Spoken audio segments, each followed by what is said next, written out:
Welcome everyone to the Urban Herald. Great to be here. As part of your dedicated team, we are really thrilled today. We're doing a deep dive into a topic that's, well, it's not just evolving fast, it's genuinely redefining things. Absolutely. We're talking about male aesthetics, Yeah. right? And the whole landscape of men's wellness. Exactly. Yeah, it's fascinating. It really is. It's an incredible shift we've been watching. I mean, for so long, conversations about personal care, certainly anything beyond basic hygiene, Right. were pretty much exclusively focused on women. But what our sources are showing now is this dramatic transformation. Yeah, men are getting involved in a much more proactive way, holistically even. Completely. And it's reshaping entire industries. But maybe more importantly, it's changing these really deep-seated ideas about masculinity. It really is. And our mission today, like always, is to cut through all the noise out there. We want to distill the most crucial insights from all the source material you shared with us. Give you that shortcut. Exactly. A shortcut to being properly informed about this, well, pretty complex and often surprising field. We want to connect the dots, hopefully give you a few of those aha moments. Yeah, and show you why this isn't just some fleeting trend. It feels much more fundamental. Definitely a shift. So let's dive in. Let's unpack this evolution. You know, it really wasn't that long ago, maybe just, what, a decade or so back, Feels recent. that the whole idea of male vanity, or even just, grooming beyond a quick haircut and shave, it was almost looked down upon. Yeah, definitely not encouraged. It was seen as less important, maybe even undesirable, especially compared to the huge historical focus on women's beauty stuff. Right. But the sources we looked at, they really pinpoint the early 2010s around then. That seems to be the turning point when something just shifted. And a huge part of that shift, a key takeaway here, was how it started. The internet, specifically social media, just exploding onto the scene. Oh, yeah. Massive role. Undeniable. It just spread information. It normalized self-care practices in a way nothing had before. Suddenly, guys had instant visual access to trends, products, information, stuff that used to be pretty hidden. Or only in certain circles, maybe. Exactly. Or just spread much, much slower. This wasn't just gradual change. It was like a switch flipped, a paradigm shift in how info traveled and how men saw themselves. It really felt like a revolution. I mean, think about barbershops. Right. Our sources pull out this amazing statistic. Those old school, maybe a bit basic hole-in-the-wall type places, Yeah, the traditional spots. they quickly started giving way to these gourmet barbershops. And get this, 100% growth for those places between 2011 and 2016. 100%. That's incredible. It tells you everything. It wasn't just about getting a trim anymore. No, it became an experience, a ritual almost. It did. It really signaled this profound shift. Grooming went from just a quick chore to something valuable, an investment in yourself, even a kind of modern male social space. Yeah, like moving from just utility to this curated experience. Yeah. It sort of democratized the idea that men deserve dedicated time and, nice options for self-care. Like women's salons have been for ages. And what did that signify culturally? It really marked the normalization of male self-care. You remember terms like metrosexual? Oh yeah, Beckham, Ronaldo. Exactly. Those labels were used to point out guys who paid meticulous attention to how they looked, but those terms, they just became obsolete. Because it wasn't unusual anymore. Precisely. It stopped being a specific type of man. It just became a modern man. The lines blurred. Caring about your appearance wasn't an anomaly. And that cultural opening, it leads right into what the source is calling the I want, I can mentality. This flood of information, easy access. It just smashed those old rules about what a man should or shouldn't do with his appearance, his self-care. It was like a dam breaking. All this pent-up, maybe unspoken interest and curiosity just came flooding out. So connecting that to the bigger picture. Yeah. It sounds like a deconstruction of that old rigid idea of masculinity, the pre-2010 version. Totally. That almost cartoonish idea that a man just had to be, ugly, strong, and formal. Right. Confined to like 3 colors in his wardrobe. Exactly. And minimal attention to skin, hair, whatever. Yeah. That started to crumble. Men began realizing it was okay, actually desirable, to care, to dress better, explore grooming, invest in their well-being. And it didn't make them less masculine. It wasn't just superficial then. It was deeper, like embracing self-care as part of a confident identity. Absolutely. And this wasn't just some cultural ripple effect. It created a huge economic wave, still growing too. Yeah, the male cosmetics industry.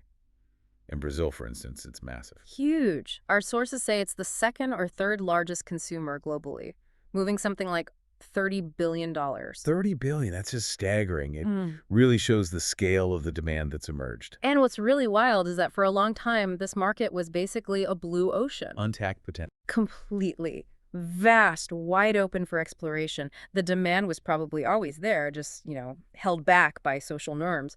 But once those barriers started falling, boom. The market just exploded. Exploded. It proved how much pent-up desire existed. Give men the permission, give them the access, and they absolutely embraced investing in themselves.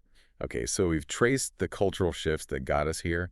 Now let's get into the really tangible stuff, the cutting edge.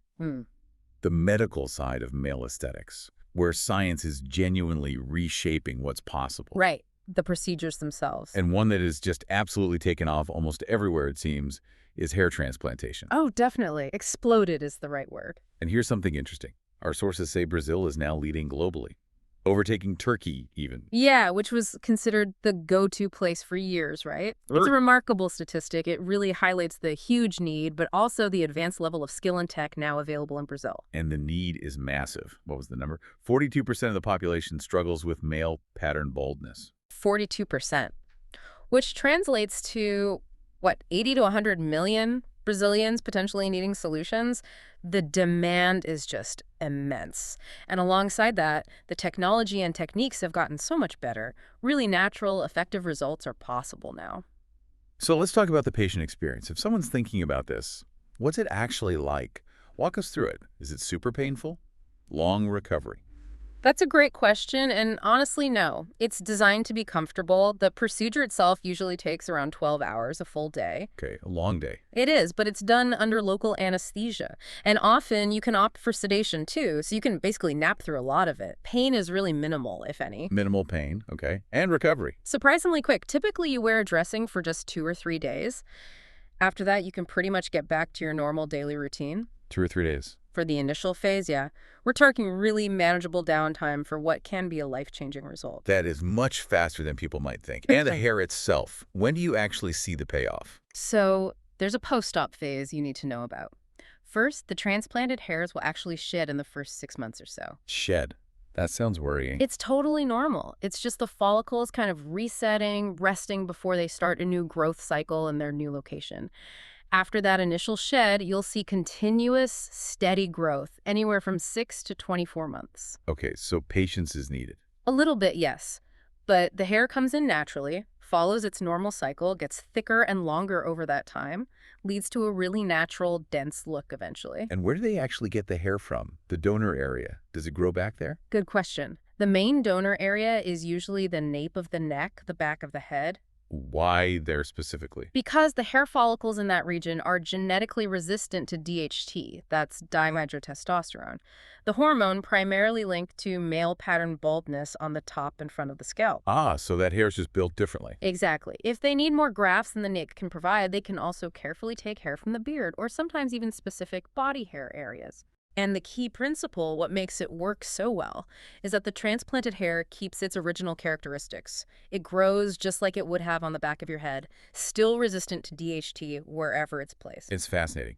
It's all down to how different parts of the scalp react to that hormone. Precisely. Differential sensitivity. Explains why some areas thin out while others stay strong. It really is a game changer for so many guys. And it makes me think of this comparison I've heard, that hair transplants for men are becoming like what breast implants are for women. Is that fair? What's the significance there? It's an incredibly apt analogy, maybe surprising at first, but it really holds up. How so? Both procedures, hair transplants for men, breast implants for women, they represent this pivotal moment of self-agency, taking control. Right. It's a proactive personal decision to reclaim or enhance your body image. It goes beyond just vanity. It taps into deep psychological stuff, confidence, feeling comfortable socially, challenging old norms. So it's not just about looking different. It's about feeling different, feeling more aligned with how you want to see yourself. And that impacts everything, relationships, work. It's about empowerment, taking charge of your own story. And on the industry side, our sources mention Stanley's hair. They've apparently trained over 450 hair surgeons globally. That's huge. It is. They've really helped position Brazil as a global hub for this specialty, setting high standards for technique, for training. And it's not even a new concern, is it? Baldness? Not at all. The historical context is fascinating, even Hippocrates. A father in medicine. Yeah, way back in ancient Greece, he observed that eunuchs, who obviously lacked significant testosterone, didn't tend to go bald. Wow. So he made that hormone connection thousands of years ago. An early insight, yeah. It shows this has been on people's minds for a very, very long time. And it runs deep culturally, too, doesn't it? Our sources pointed out that powerful figures, politicians, even gods in mythology, they're rarely depicted as bald. It's a striking observation. There's this subconscious, maybe deeply ingrained link between hair and things like success, vitality, power. It's just woven into our cultural stories. Absolutely. And to support men long-term with this, there's this innovative idea emerging, like a hair club subscription. Yes, exactly. It's a really smart model. For a pretty accessible monthly fee, sometimes as low as our $29, apparently, you get ongoing care. What does that include? Things like specialized hair care products, regular mesotherapy sessions. Mesotherapy, what's that? That's where doctors inject a tailored mix, vitamins, minerals, growth factors, directly into the scalp. It stimulates the follicles, strengthens the hair you have, plus you get continuous contact with the medical team for advice, monitoring. Ongoing support. And what about this IFUI Eternum concept? Sounds like a big promise. It really is quite groundbreaking. It's essentially a lifetime guarantee. It means if you need subsequent procedures down the line, they're covered. It provides continuous support, real peace of mind. It acknowledges that hair loss can be an ongoing thing for some people and offers a truly comprehensive long-term approach. That's a serious commitment to the patient's outcome. Yeah. Very holistic. Exactly. It moves way beyond just a one-off surgery. Okay, moving beyond hair. Facial rejuvenation is also booming for men. Blepharoplasty eyelid surgery seems to be really taking off. Why is that particularly appealing to guys? Yeah, it's getting super popular. I think it's the combination of relative simplicity, the impactful but still subtle results, and the quick recovery. Simple how? Often done with just local anesthesia, the downtime is remarkably short. And the effect, it opens up the gaze, makes the eyes look more alert, more youthful. Less tired looking, maybe. Exactly. And sometimes it can even improve peripheral vision if there's a lot of excess skin hanging down. It removes that extra skin or those fat bags under the eyes. It's a subtle tweak, but refreshes the whole face without looking like you've had major work done. And this makes me think about a wider thing I've noticed. People today just seem to look younger for longer compared to older generations. You see old TV clips, right? Someone says they're 22, but they look. Like they could be 40 by today's standards. Yeah, we've all seen those. So what's behind that? Why the shift? It's really interesting. Our sources point to a few key things working together. One is simply better hydration. We're just more conscious about drinking water consistently now. Okay, simple but effective. Definitely. Then there's the huge impact of consistent use of beauty products, especially sunscreen. Widespread awareness and use really took off in the 70s and 80s. Sun protection. The cumulative effect of sun damage over decades is massive. Consistent protection makes an enormous difference in how skin ages visibly. So it's prevention plus a better understanding of what actually ages us environmentally. Precisely. And that understanding has totally reshaped modern aesthetic approaches. Also. Well, we've moved way beyond those older, sometimes quite aggressive harmonization techniques, where maybe they'd inject 20, 25 milliliters of filler just under the skin to sort of stretch it out. Yeah, sometimes leading to that puffy, unnatural look. Exactly. The trend now, the enlightened approach, is all about subtle, natural, harmonious results. The focus isn't just adding volume anymore, it's shifted dramatically. Shifted to what? To carefully repositioning the volume you already have, the natural fat pads that might have sagged a bit, and crucially, stimulating your body's own natural collagen production. So less artificial filling, more like building from within, using the body's own power. You got it. That's where things like biostimulators come in. Sculptra, polycaprolactone, these are game changers. How do they work differently from regular fillers? Instead of just adding instant volume, they work more gradually. They act like a subtle scaffold, sending signals to your cells to start producing more of their own collagen over time. Okay, so it's a longer-term improvement. Yes, leading to better skin density, more elasticity, a natural kind of glow. And the results can last up to 2 years sometimes. It's about fortifying the skin from the inside out. Makes sense. And we're also seeing newer technologies replacing harsher treatments like deep chemical peels, things like CO2 lasers, ablative radio frequency, microfocused ultrasound, you might hear it called HIFU. HIFU, yeah. These offer similar benefits, skin resurfacing, tightening, but with way less downtime, less discomfort, less trauma to the skin overall, makes them much more appealing. And for really tough issues, like deep acne scars, the example mentioned was Andre's from Corinthians, with very noticeable scarring. What's the approach there? Yeah, for deep scars like that, you usually need a multi-pronged attack. It's not just one thing. Like why? You might use targeted lasers to help resurface the skin texture. Then there's a technique called subcision. Subcision. Where a tiny needle goes under the skin to actually break up the tough fibrous bands that are pulling the scar down, making that indentation. Releasing those allows the skin to lift up. And often, that's combined with biostimulators to help rebuild the collagen in that area from underneath. So you're releasing the scar and rebuilding the support structure. Combination approach. Definitely. Which also highlights why prevention is so key, especially for younger guys dealing with acne. Getting proper dermatological treatment early can prevent that severe scarring from happening in the first place. Absolutely. Okay, let's shift focus again. Yeah. Beyond the face and head. Yeah. The male aesthetic journey goes further, right? Body contouring is big too. Huge. And the sources mention something called artesanal lipo. Sounds fancy. What makes it different from regular liposuction? It really represents an evolution in technique. Artisanal emphasizes that it's very manual, very meticulous, very precise. Oh. They use incredibly fine, delicate cannulas, the tubes they use for suction. And the suction method is gentler, often using a syringe for careful control rather than a high-powered vacuum machine, which can be quite aggressive. And the benefit of being gentler? Dramatically less trauma to everything around the fat cells, the tissues, the blood vessels. Traditional lipo, with bigger cannulas and high vacuum, can cause more internal bruising, more swelling, more trauma. And that trauma can lead to fibrosis. Fibrosis? Like internal scarring? Exactly. Internal scar tissue that can make the skin feel hard, look irregular, or dimpled. It can also make future procedures in that area more difficult. So the artisanal approach prioritizes safety, comfort, and a smoother, more natural final result. And recovery?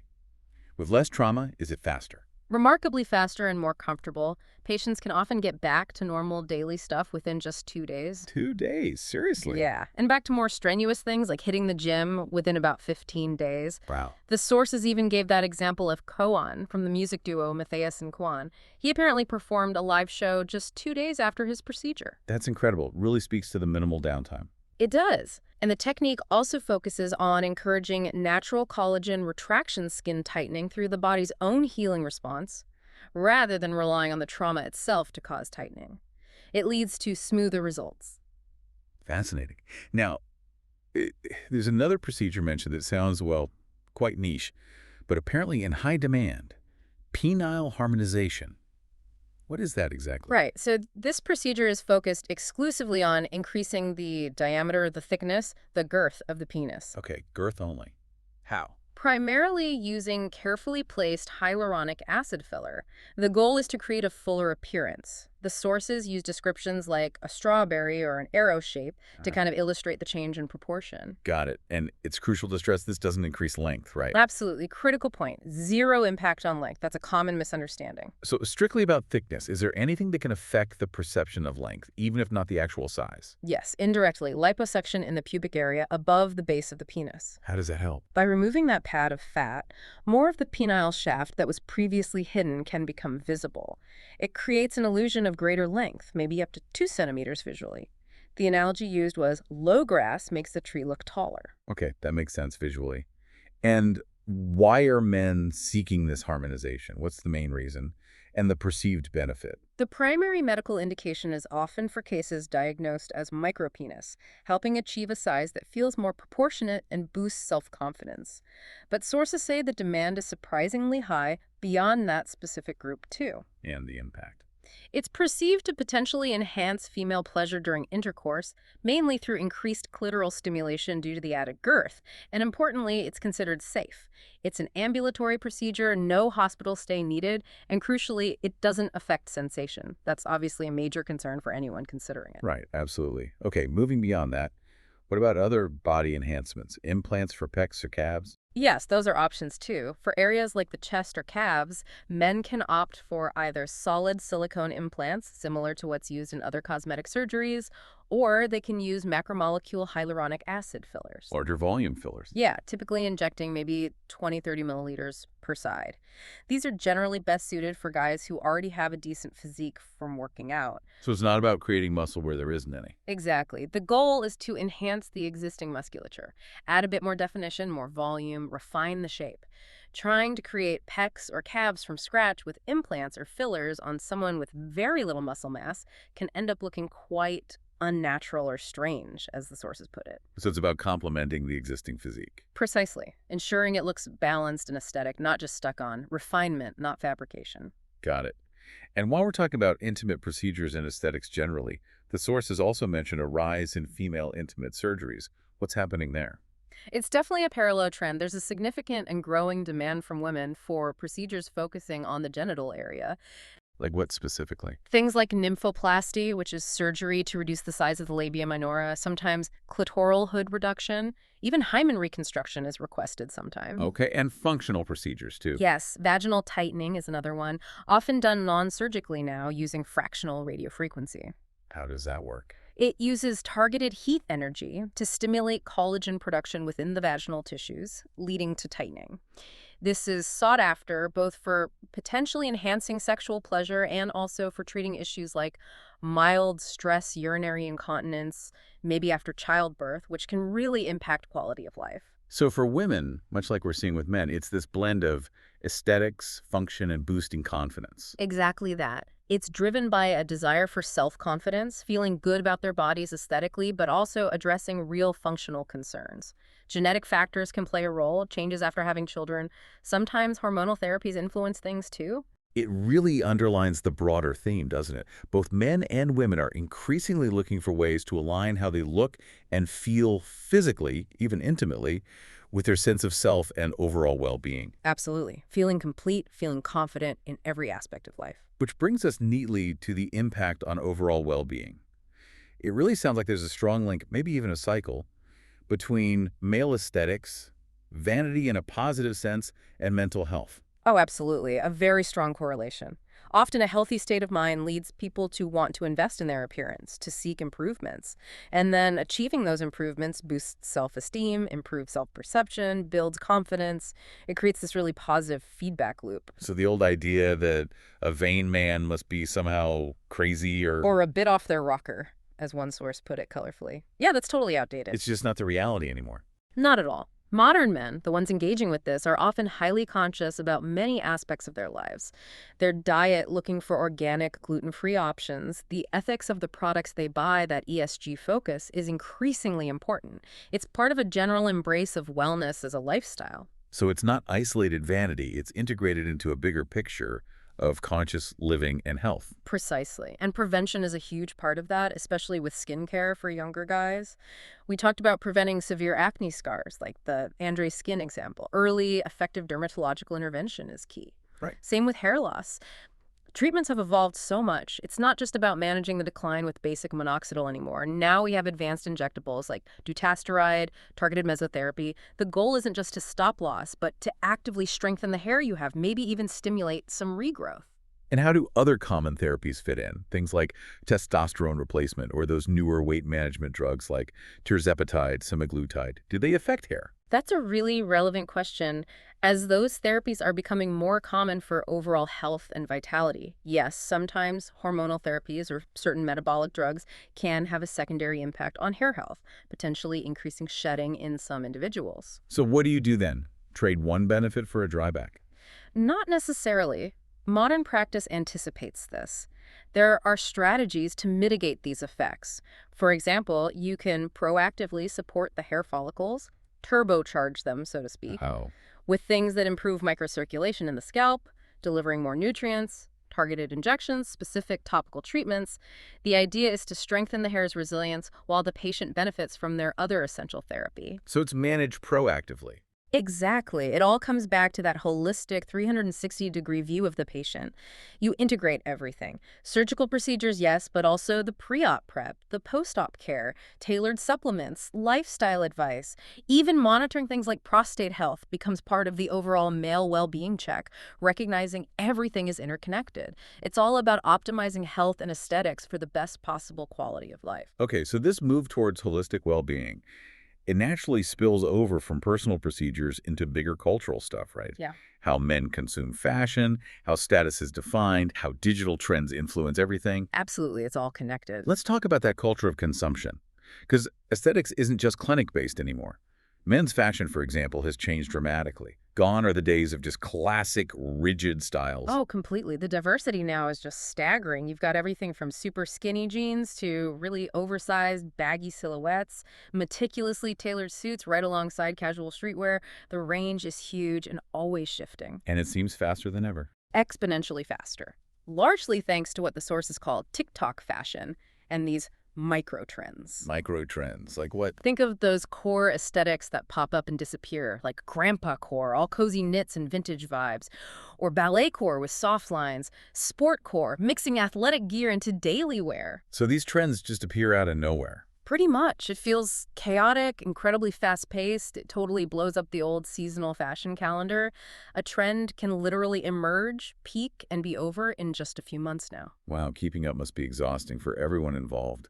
Consumers, designers. It's a constant churn, very different from the multi-year cycles we used to see. And beyond clothes, accessories seem huge now as status symbols for men. What's big there? Definitely. Post-pandemic especially, we've seen a boom in certain categories. Perfumes, for one, there's been a real surge, including lots of interest in complex Arab fragrances. Interesting. And maybe the biggest one, watches. Well, watches. Always a classic male accessory. But more than ever, they're not just for telling time or looking good.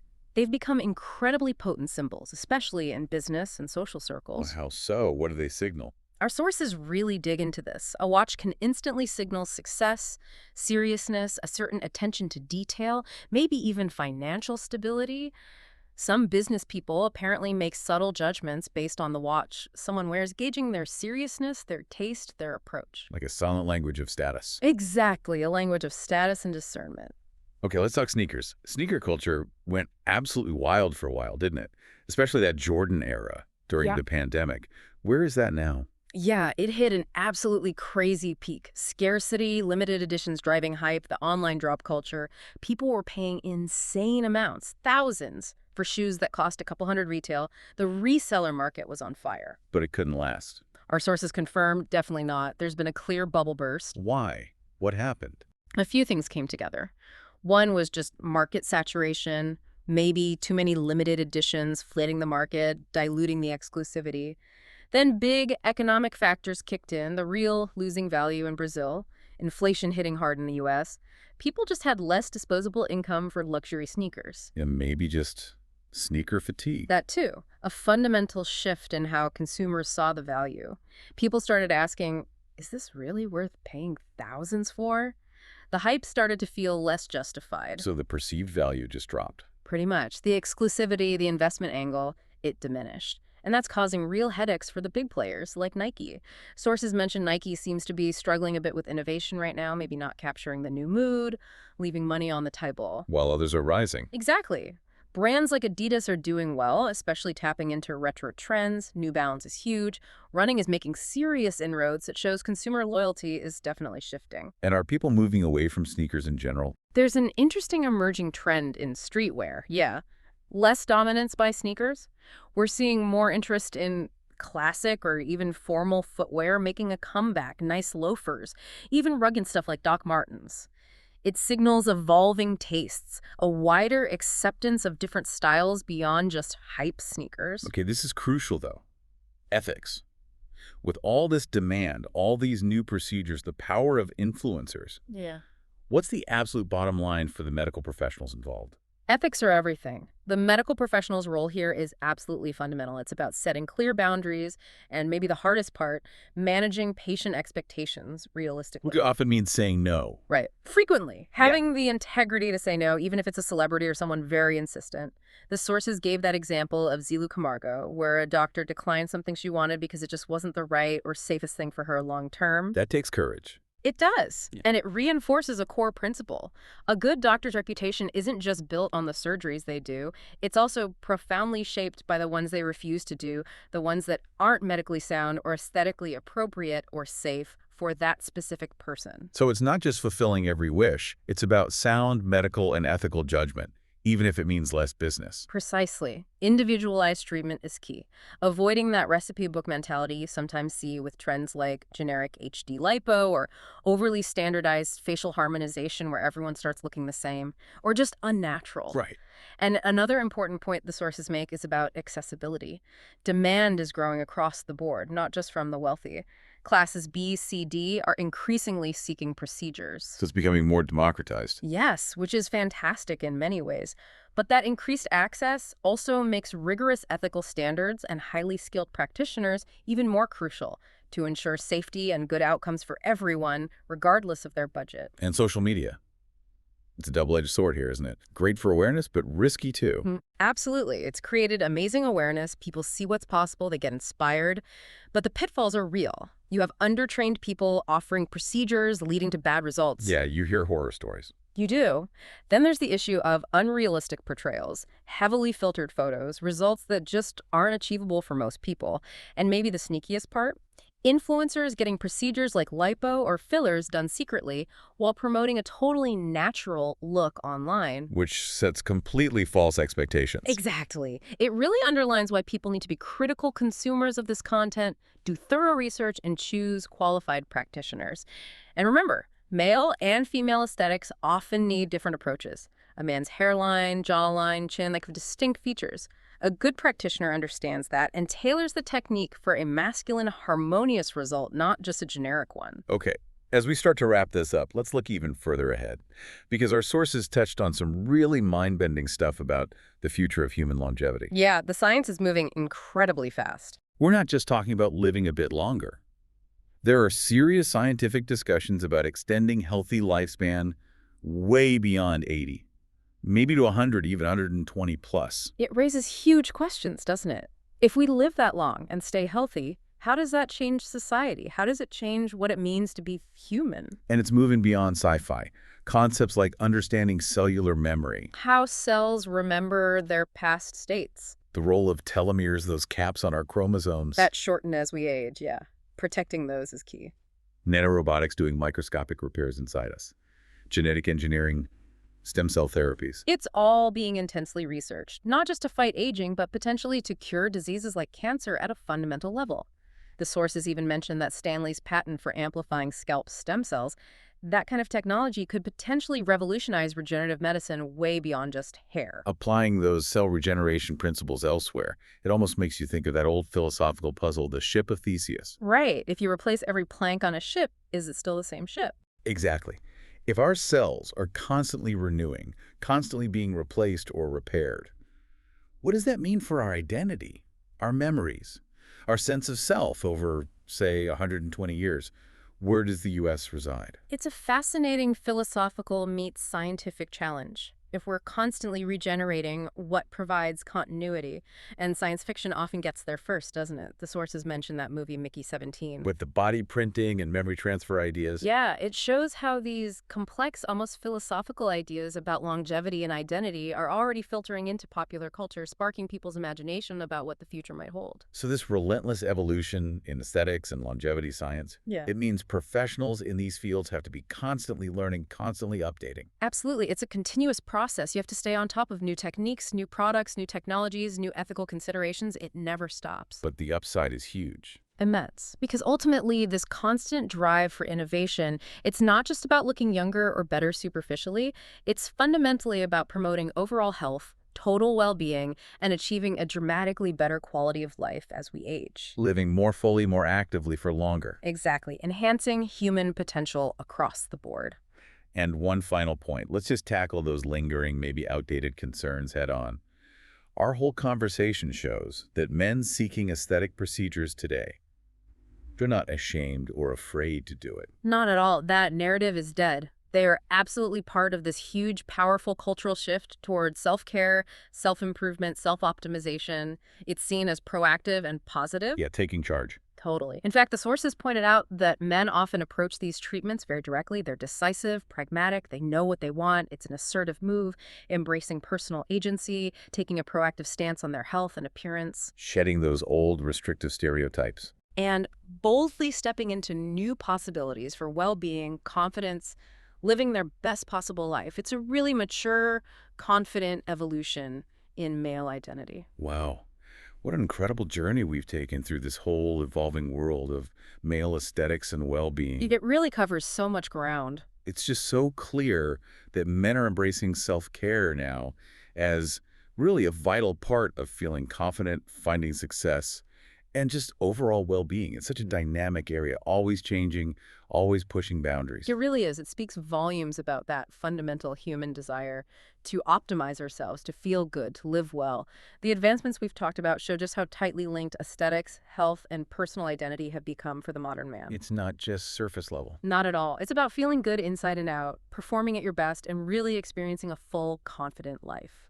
Well, as part of the Urban Herald team, we really value everyone listening and engaging with us. We absolutely encourage you, our listeners, share your own questions, your thoughts, your perspectives in the comments section. Yeah, we love hearing from you. Keep the conversation going. Definitely. And just to leave you with something to think about, here's a final provocative thought. As we get better and better at looking and feeling younger, and as science keeps pushing the limits of how long we can live, how is our actual perception of age itself going to change? And what new kinds of meaning will we find in having these longer, potentially more vibrant chapters in our lives? A big question to ponder. Absolutely. Thanks for tuning in to the Urban Herald.